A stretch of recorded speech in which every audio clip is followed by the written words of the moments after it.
I want to be seen as a runner, but I don't want to call extra attention to myself. I settle on a bright long sleeve shirt with reflective bands, a shirt that screams, "I'm running, don't shoot." As I dress, I debate my route. I could head toward the trail, but then I'd pass the house with the American flag and start wondering if it's safe. And then I'd be annoyed that white nationalists have somehow claimed the flag as if the rest of us aren't Americans too. Oh, and that street has a house with the oversized pickup truck. Damn it. I tell myself to stop generalizing, but decide it's not worth the risk or stress. Y'all can still hear me, right? Yeah. I'll go right down the street that parallels the lake, and once I hit the halfway mileage point, I'll loop back. An easy out and back. Yes, good, that's it. That route has the pretty view of the mountains, and the white woman picking up her mail the other day waved at me. I run downstairs, kiss the baby on the forehead, tell my partner I'll be back in an hour, and go. The first miles of a run are always terrible for me. I plod down Lakeview Drive, feeling heavy, my body working out the kinks. By this point, I've started my tracking app and shared my location with my partner, a safety ritual. But is it really? The likelihood that a tracking app would protect me from a white vigilante trying to kill me is tenuous at best. Don't go there, I tell myself. Enjoy the run, stick with the routine. The routine works. The routine keeps you safe. It ensures that Corey will grow up with his mama. I convince myself this is true because I have to. On my right, the peaks appear in the distance, the highest covered in snow. My mind wanders to the conversation my partner and I have been having about summiting the mountain someday, inspired by a team of all black climbers attempting to summit Mount Everest. I drift out of the running lane, a car honks, and I jump back and wave. The man inside screams a response I can't hear, and judging by the Trump 1 flag on the back of his pickup, it likely wasn't something nice. I live in a small town outside a major city with a population of 35,000. 85% of the people are white, and only 2% are black.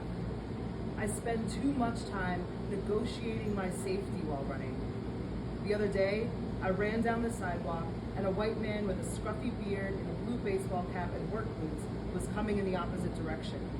My app was on, telling my partner where I was, which gave me some relief, but my mind kept saying, "Cross, Allison, cross." So I did. I bolted to the other side of the road, worried the whole time that a sudden move might provoke him. The man didn't even adjust his gaze.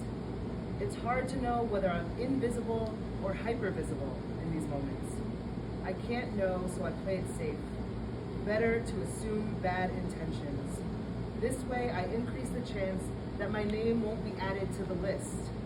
The ever-growing catalog of black people harassed or killed for daring to exist, for taking up space in a white world. I act as though changing my behavior will somehow prevent me from an unprovoked racist attack. It seems both silly and essential. It's all I have. When I go for a run, I'm not just going for a run. I am stepping outside as a black body in a white world.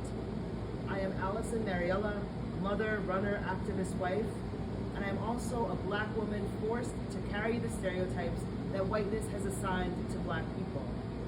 I would prefer to just be me, but my country has not given me this choice. I learned from a very early age that I am never just myself in white spaces. I must be aware of how whiteness sees me.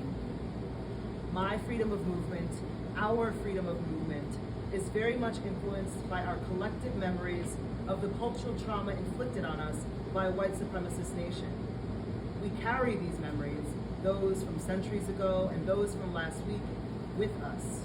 They create a hypervigilance, a hum of what can happen when we're doing ordinary things like running. It is a hum that increases in volume when I read that a black person was killed by a white person, which puts me on high alert for days. Sometimes the worry is too great and I skip a run altogether, safer inside.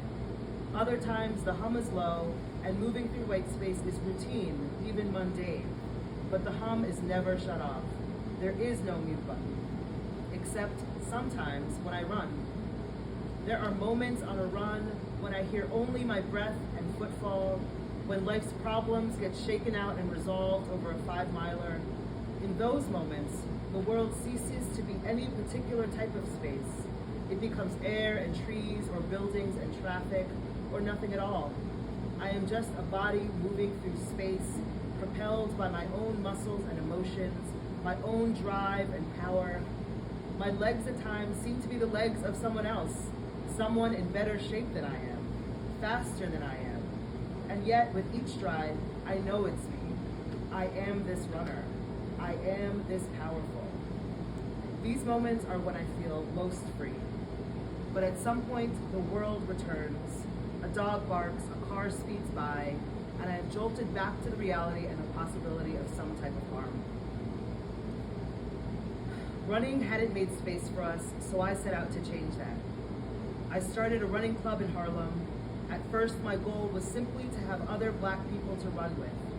But as I continued to run and evolve personally, I realized that by our very existence as Black runners, we were disrupting the white narrative, carving out space for ourselves. It became my goal and purpose, my lifelong mission, to welcome more Black people to running. I want to make the sport more racially inclusive, to make running a space where we all belong. That's the story I tell in this book.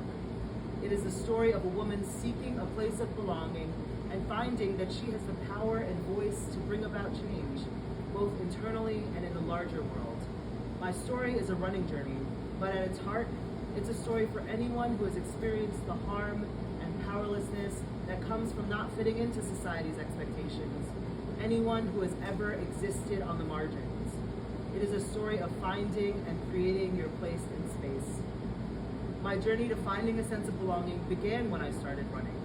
Running showed me that change was possible. It showed me how transformative movement can be.